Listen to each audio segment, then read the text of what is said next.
Doctor साहब, IMF वफ़द की मुलाकातें हुई हैं सियासी जमातों के रहनुमाओं से। $3 अरब की तकसीम का जो फार्मूला IMF की जानिब से पेश किया गया है इंतखाबात के लिए, क्या ये इंतखाबात के इनेकात बरवक्त इनेकात की ज़मानत बन सकता है? देखें, ये तो बात ये है कि इसको तो जिस दिन ये हुआ था जी तो मेरे ख्याल से उसी रोज़ ये बात इस प्रोग्राम में मैंने कही थी कि ये जो प्रोग्राम है 3 अरब का, इसको 3 हुकूमतों ने डील करना। ये बात उसी रोज़ मेरा ख्याल है मैंने की थी। मैं वो क्लिप नहीं चलाना चाह रहा। और ये भी था उसमें कि एक तो मौजूदा वज़ीर ख़जाना,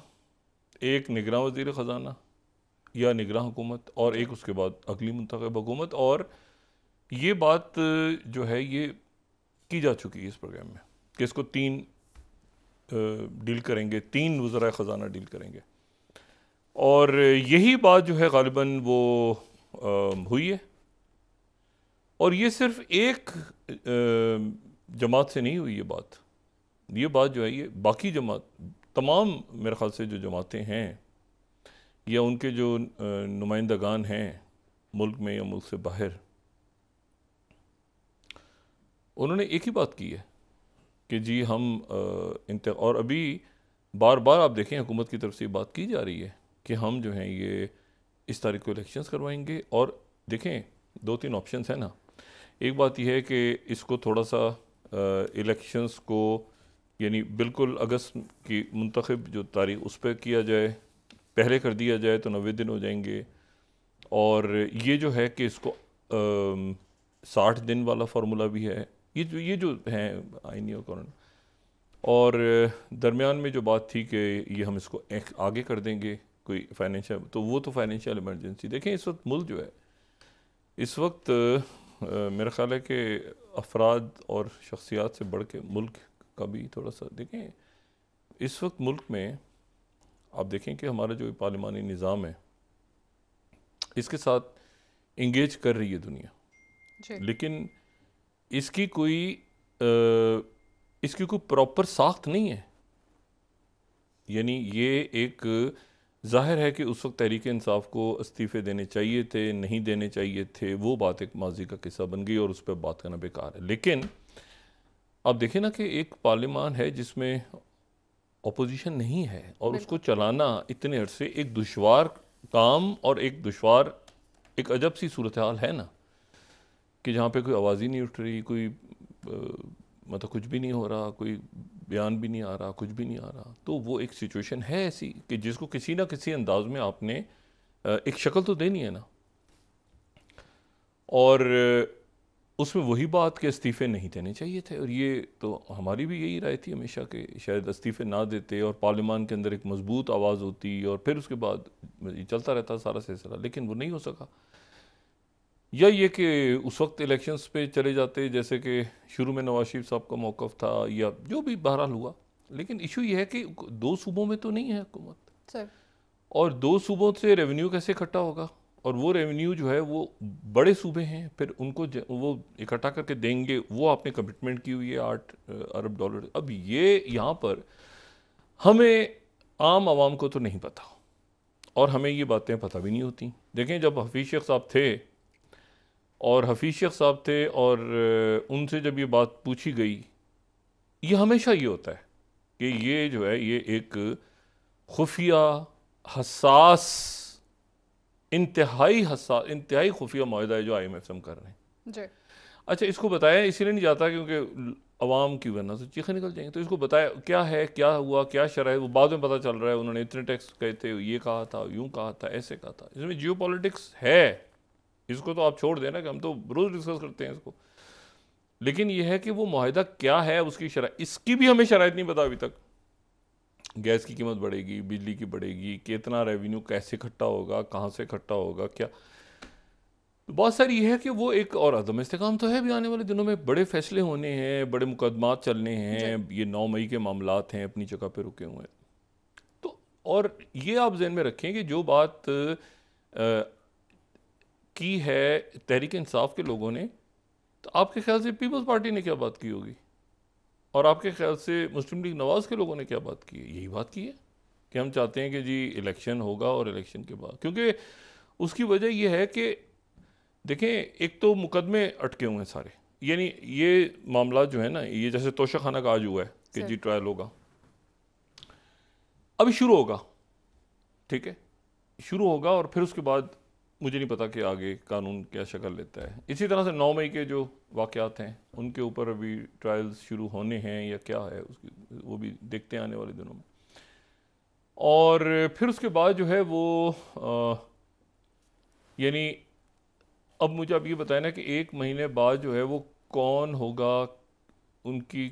क्या शक्ल सूरत होगी, कौन डील कर रहा होगा IMF के साथ, उसके बाद कौन कर रहा होगा, उनको जो आपको कर्ज देते हैं उनका इतना तो हक है ना पूछने का कि भाई अगली बार जब हम आएंगे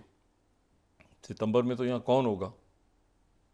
मतलब हम किससे बात कर रहे होंगे। यही हुआ था ना। देखें वो बात करके गए थे शौकत तरीन साहब या वो जो अपना हफीज शेख साहब से, और बाद में जो है वो क्या बना, मिफ्ता इस्माइल आए, उनसे क्या बात हुई, उधर क्या बात, पब्लिक को तो यहाँ सिर्फ एक चीज़ बताई जाती है ना, पेट्रोल की कीमतें बढ़ गई और गैस की कीमतों में इजाफा, टैक्सेस में और हाँ, और साथ ही रहनुमाओं के बयानात, हमें कुर्बानी देनी होगी, पिछली हुकूमत की छोड़, ये पिछले 75 साल आप चले जाएं ना तो मेरा ख्याल है कि 1947 में भी ये होता होगा कि अंग्रेज़ छोड़ के गए हैं सारे मसाइल,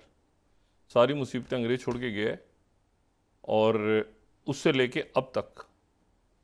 हम यही कहते हैं कि जी हमसे उससे पहले उससे पहले उससे पहले उससे किया जो किया। और कमाल की बात यह है कि उनसे पहले जो जाते हैं जो भी, तो वो खुद हमेशा अमीर हो जाते हैं, मुल्क गरीब हो जाता है, कर्जे बढ़ जाते हैं। तो ये इसलिए जो है ना ये बातें इस वक्त, यानी आप मुझे बताएं ना कि सारे ही सब, यानी सब के ही एक मसले हैं ना किसी का कोई मुकदमा, जो हुकूमत में लोग हैं वो भी उनके मुकदमे अपनी जगह हैं, उनको नहीं पता क्या फ़ैसले आने हैं, वो क्या बनेगा, वापसी कैसे होगी, क्या होगा। देखा मियाँ साहब जो हैं वो, मियाँ साहब की भी एक अजीब सी अनसर्टन है ना, होगा ये गे गी के ऊपर बात चल रही है ना,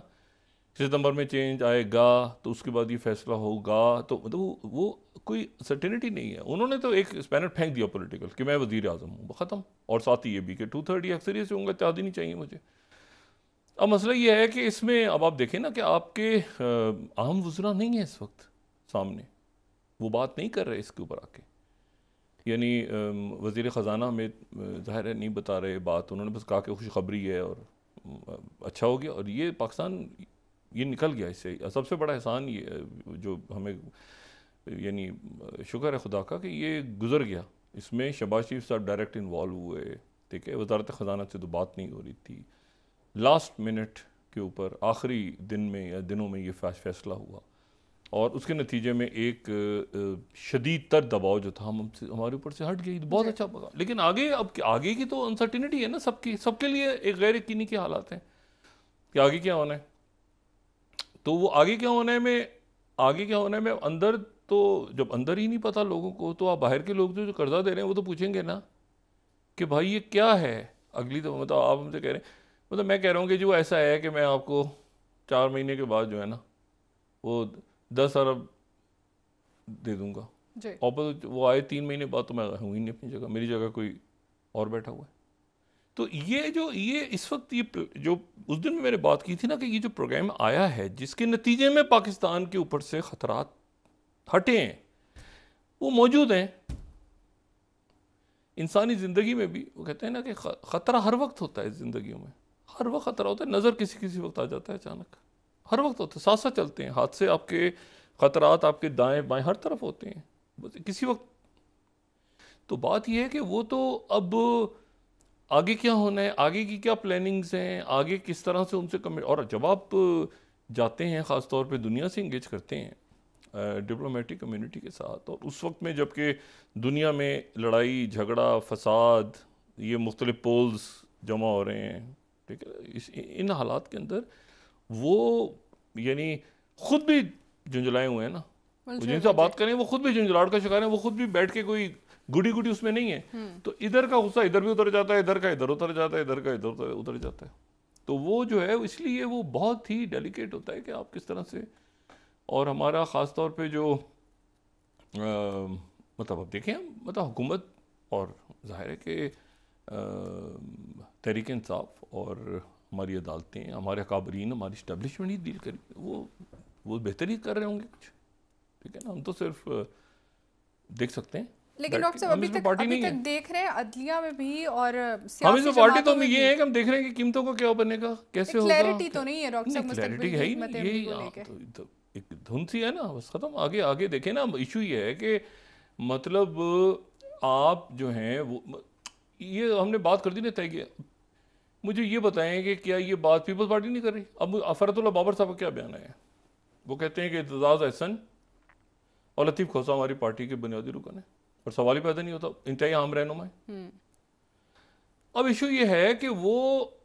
ये विद इन पार्टीज भी है जी, ये विद इन कोलिजन भी है, जो हुक्मरान इधर जो है जो जो मतलब है कि तहरीक इंसाफ के चेयरमैन कह रहे हैं कई लोग जो हैं ज़बरदस्ती गए हैं, नहीं गए, क्या हुआ क्या नहीं बना। तो एक पॉलिटिकल इस्तेकाम में पाकिस्तान पार्टी का क्या बनेगा, उधर जाएगी इधर जाएगी, सब बंदी अभी तक क्लियर नहीं है, ठीक है। अचानक खामोशी छा गई है, प्लान्स नहीं पता किसने कहाँ ट्रैवल, कौन कहाँ कर रहा है, क्या कर रहा है, किससे, मतलब एकदम एक सकूत है, ठीक है। और इस सकूत में पब्लिक तो यही देख रही है कि भाई अब ये मतलब अब लोग फिर वो एक हो जाता है ना उसमें, यानी लोग बेजार से भी हो जाते हैं कि एक ही खबर रोज सुन सुन के लोग कहते हैं यार ये तो ख़त्म ही, इस मसले को कहीं तो जाके समझना चाहिए ना, ताकि मुल्क में स्टेबिलिटी आए जी। तो इसमें यह है कि वो उन्होंने अब उस तरह से डिज़ाइन किया, लेकिन साथ ही उन्होंने ये भी कहा कि आगे पाकिस्तान की सियासत वो पाकिस्तान की सियासत आगे क्या होगी इस पर तो वो खुद अपनी बात भी नहीं कर सकता ना, कोई मुल्क अपनी बात भी नहीं कर सकता।